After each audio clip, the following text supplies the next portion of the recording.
LS전선, LS 뭐 에코에너지를 포함한 다양한 그런 자회사들이 LS 그룹 내에 포진되어 있다라는 점도 시너지를 발휘할 수 있는 부분이니까 뭐 지주사인 LS도 나쁘지 않아 보이고요. 그래서 LS 일렉트릭을 저는 매주 화요일 저녁 8시에 진행되는 무료 특강 아래에 고정 댓글에서 신청해 주세요. AI 투자 확대에 따른 전력 설비 업종 어떻게 전망하시나요? 네, 일단 이들 종목은 밸류가 좀 비싼 게 가장 큰 문제라고 봐야 되겠죠. 그래서 밸류 비싼 종목이니까 금리 올라갈 때는 취약점을 나타낼 수도 있고, 그다음에 그동안 실적 발표에서 우리가 봐왔던 것처럼 예상보다 좋은 실적이 아니라면 뭐 세론의 기회로 작용할 가능성도 매우 높습니다. 그다음에 이번에 비교적 거래를 증가시키면서 주가가 조정해 왔기 때문에 반등할 때 굉장히 강한 에너지가 필요하다라는 점도 부담 요인이죠. 따라서 이들 종목은 산업 자체는 굉장히 좋은데 산업과 주가가 항상 같이 가는 건 아니기 때문에 반등은 시도할 것이지만 종목별로 조금 차별화될 수 있다라는 점 정도를 살펴보실 필요가 있겠고요. 종목별로 살펴보면 3대장 쪽에서는 뭐 기존에는 효성중공업이 대장주였다면 이제는 LS그룹 쪽으로 뭔가 조금 무게중심이 이동하는 것이 아닌가. 그래서 반등은 하겠으나 반등 탄력은 아마 종목별로 조금 달라질 수 있다라고 저는 판단하고 있습니다. AI 인프라 확대가 국내 전력기기 기업에도 장기적인 수혜가 될까요? 데이터 센터를 지으면 데이터 센터에 필요한 전력량이 과거에 비해서 몇십 배로 늘어나고 있는 상황이니까 이런 전력 설비 기업들에게는 당연히 도움이 됩니다. 근데 문제는 뭐냐면 올해 원래 지으려고 했던 40%가 아직 시작도 못한 상황이고요. 내년도에 지으려고 했던 건 60%는 아직 계획도 못 세우고 있는 상황입니다.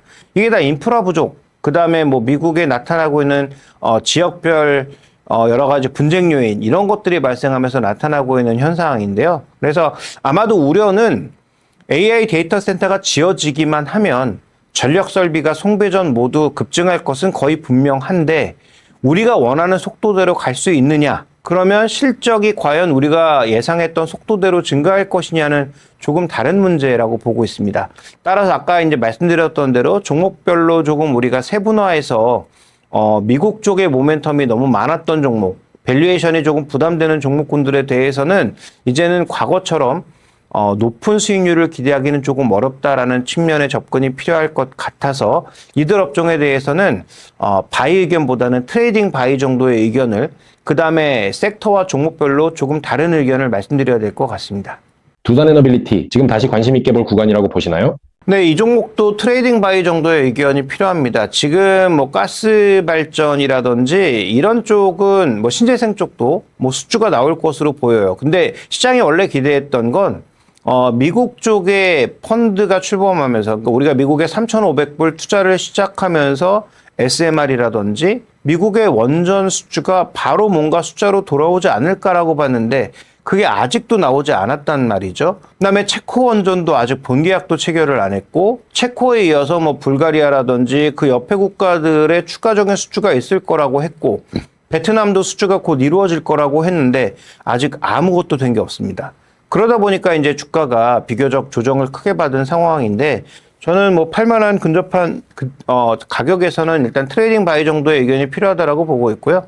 그다음에 아까 언급드렸던 미국 수주, 그러니까 미국은 SMR과 대형 원전 두 가지 다 있죠. 그다음에 뭐 베트남, 그다음에 체코의 본계약 체결, 이런 것들이 이루어진다면 이 종목의 밸류는 비슷하지만 수주 기반으로 움직이는 종목의 특성상 수주가 늘어나게 되면 반등할 수 있다라는 차원에서 하반기에 모멘텀을 기대한 조정시 매수 관점 정도는 지금은 유효하지 않을까라고 보고 있습니다. 두산에너빌리티, HD현대일렉트릭, NS일렉트릭, 효성중공업 중 가장 유망한 종목은 무엇인가요? 저는 LS그룹의 LS일렉트릭이라고 보고 있는데요. 지금은 이제 짓고 있는 데이터 센터를 기대를 하고 있는 게 아니라 직접 짓고 있는 상황이다 보니까 송전만큼 중요해지는 게 배전인데 배전은 국내 압도적 1위가 뭐 LS일렉트릭입니다. 실제로 그래서 최근에 배전 쪽에 압도적 이제 글로벌 업체가 뭐 한 3개 정도가 있는데 이 3개가 지금 캐파가 꽉 차서 LS일렉트릭으로도 기회가 계속 오고 있단 말이죠. 그런 차원에서 LS일렉트릭을 그 말씀해 주신 4가지 종목 중에서는 가장 주목하고 있고요. 물론 LS일렉트릭도 밸류는 비쌉니다. 그래서 급등하는 구간에 쫓아가시면 재미가 별로 없을 것 같고 조정 시 매수를 하셔서 뭐 증권사들이 제시하고 있는 목표가까지 한번 쭉 장기적으로 들고 가보시는 게 어떨까라고 생각하고 있습니다. 하반기에는 전력 설비와 원전 중 어디가 더 유망하다고 보시나요? 네, 이번에 메가 프로젝트까지 생각해 보면 원전은 뭐 아시겠지만 SMR도 5년, 뭐 대형 원전은 뭐 10년에서 15년 정도는 기본으로 걸리기 때문에 대형 원전 같은 경우에 계약은 엄청나게 크지만 주가에 녹이는 그 강도와 속도가 조금 달라질 수 있을 것 같아서 저는 전력 설비 쪽으로 좀 더 무게를 두고 있습니다. 하반기 전력 설비 원픽 종목과 투자 포인트를 부탁드립니다. 네, 조금 전에 말씀드렸던 LX 일렉트릭을 원픽 종목으로 말씀드리고요. 이유는 뭐 송배전 모두 강점이 있다라는 점, 그 다음에 이 LX 일렉트릭은 원래 미국 비중이 압도적으로 낮았다가 올해 높아지고 있는 종목이라서 소위 YOY 효과가 굉장히 큽니다. 그래서 작년 비교했을 때 올해 실적 증대 효과가 좀 비교적 커 보인다라는 거죠. 그다음에 LS 그룹 내에 포진하고 있는 가온전선, LS 에코플랜트 등 여러 기업과의 협업이 이루어질 수 있다라는 점도 상대적인 강점이죠. 그래서 LS 전선, LS 뭐 에코에너지를 포함한 다양한 그런 자회사들이 LS 그룹 내에 포진되어 있다라는 점도 시너지를 발휘할 수 있는 부분이니까 뭐 지주사인 LS도 나쁘지 않아 보이고요. 그래서 LS 일렉트릭을 저는 뭐 원픽 종목으로 말씀드리겠습니다. 하반기 투자자들이 꼭 주목해야 할 변수는 무엇일까요? 네, 일단 금리, 환율, 매크로 변수와 더불어서 미 중간선거, 이 경치적인 일정의 가장 중요한 변수로 보입니다. 금리와 관련돼서는 8월 달에 있을 잭슨홀 미팅도 중요하지 않을까. 왜냐하면 케빈 러시라고 하는 새 FOMC 의장이 와서 처음으로 하는 잭슨홀 회의이기도 하고, 뭐 이분은 이제 기본적으로 우리가 알고 있는 그 상식들은 시장의 유동성을 푸는 것을 굉장히 이제 저하고 있다.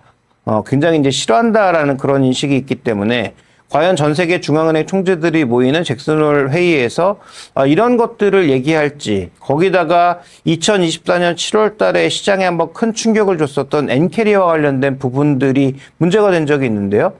지금 엔화도 거의 원화만큼 약한 통화잖아요. 그래서 엔화가 계속적으로 금리를 올리는 것도 굉장한 리스크 요인 중에 하나입니다. 어쨌든 가장 전 세계에서 낮은 금리로 인해서 여기에서 돈을 빌려서 전 세계로 투자된 돈이 꽤 있다는 점을 고려해 보면 이런 변수들이 저는 하반기에 가장 주목해 볼 만한 매크로 변수이면서 시장 변수가 아닐까라고 판단하고 있고, 그 다음에 이제 시장 내부적으로 가장 중요한 건 미국의 이익과 우리나라 이익, 대만의 이익을 모두 장악하고 있는 건 누가 뭐래도 AI 캐펙스입니다.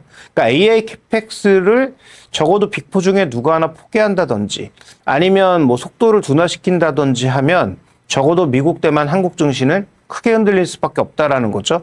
그러니까 아직까지 가능성이 낮아 보이긴 하지만 이런 부분들에 혹시라도 변수가 생길지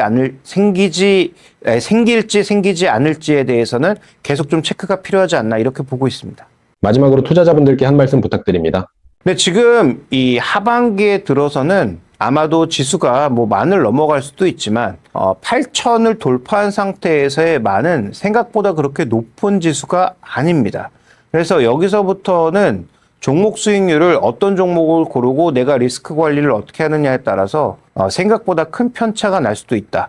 실제로 한 6,000에서 8,000 올라오는 구간에서는 반도체와 삼성전기 같은 종목류를 쥐고 있지 않았으면 수익이 전혀 나지 않았을 수도 있는 구간입니다. 근데 8,000에서의 만 구간도 그럴 수 있다는 거죠. 그래서 종목 선택을 잘못하면 굉장히 지수가 올라가더라도 내 계좌 수익률은 녹을 수 있는 그런 구간이니까 종목 선택의 중요성, 주도주의 중요성은 여러 번 강조해도 지금 부족하지 않을 것 같고요. 그러면 주도주 외의 나머지 종목군들에 대해서는 무조건 바이앤홀드 관점보다는 트레이딩을 좀 병행하시는 그런 유연함이 필요하지 않을까라는 말씀을 꼭 드리고 싶습니다.